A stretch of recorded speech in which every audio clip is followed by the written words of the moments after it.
Hey guys, in this video I'll show you how to fix iPhone not responding to touch. Alright, let's begin.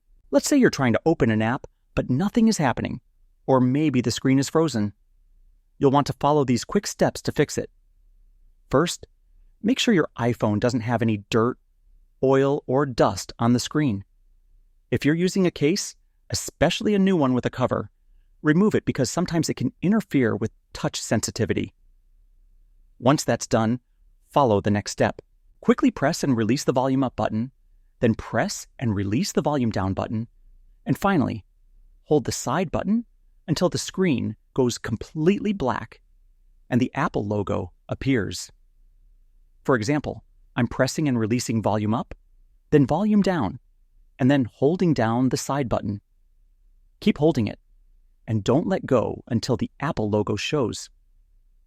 This is called a force restart, which shuts down the iPhone software completely and powers it back on.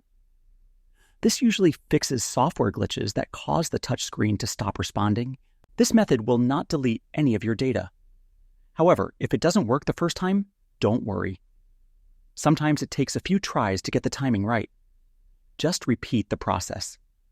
Volume up, volume down, then hold the side button until you see the screen turn black and the Apple logo appear again.